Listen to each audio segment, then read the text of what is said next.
मूर्छा टूटे तो तुम शायद झुको, क्योंकि अहंकार मूर्छा है, वो गहरी नींद है। तुम सब उपाय कर लो, उससे कुछ भी ना होगा जब तक तुम्हारी नींद ना टूटे। मैंने सुना है कि एक आदमी ने एक बहुत सुंदर बगीचा लगाया, लेकिन एक अड़चन शुरू हो गई।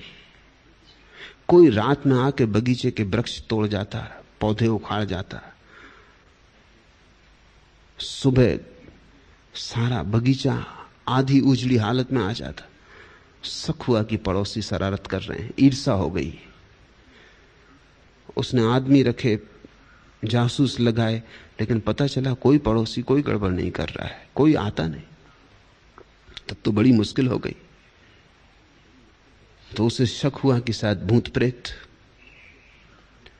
शायद कोई दुष्ट आत्माएं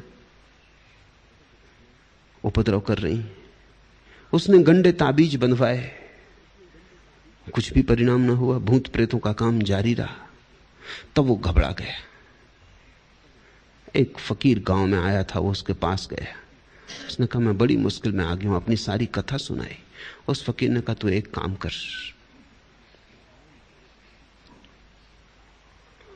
ठीक आधी रात का अलार्म अपनी घड़ी में भर दे, और 7 दिन तक जब अलार्म बजे तो जाग कर 5 मिनट जाग के अपने आसपास देखना और सो जाना। 7 दिन में कोई घटना तुझे दिखाई पड़े तो मेरे पास आ जाना। उसे कुछ भरोसा ना आया कि अलार्म इसमें क्या करेगा, मेरा जागना इसमें क्या करेगा। लेकिन अब फकीर ने कहा तो 7 दिन की ही बात है, कर ही लेनी चाहिए। और सब उपाय कर ही चुके हैं, कुछ हुआ नहीं। अलार्म भर के घड़ी में सो गया। 2 दिन तो कुछ भी ना हुआ, व्यर्थ नींद टूटी, नाराज भी हुआ, फकीर को गाली भी दी मन में।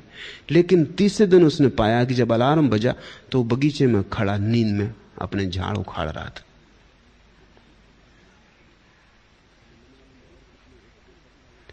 भागा हुआ फकीर के चरणों में गिर गया। उसने कहा कि तुम अगर मुझे न जगाते तो मैं न मालूम और कितने उपाय करता, वो सब उपाय व्यर्थ थे, क्योंकि कोई दूसरा हानि नहीं पहुंचा रहा था। मैं ही अपनी नींद में अपने वृक्षों को उखाड़ रहा था। और ऐसी ही दशा प्रत्येक की है। कोई तुम्हें दुख नहीं पहुंचा रहा है, कोई तुम्हारी बगिया नहीं उजाड़ रहा है, न तो पड़ोसी नष्ट कर रहे हैं, न कोई भूत प्रेत तुम्हें सता रहे हैं। तुम ही अपनी नींद में अपने जीवन की बगिया को उजाड़ते हो, दुख पाते हो, पीड़ा पाते हो। नींद टूटनी चाहिए। और अहंकार नशा है,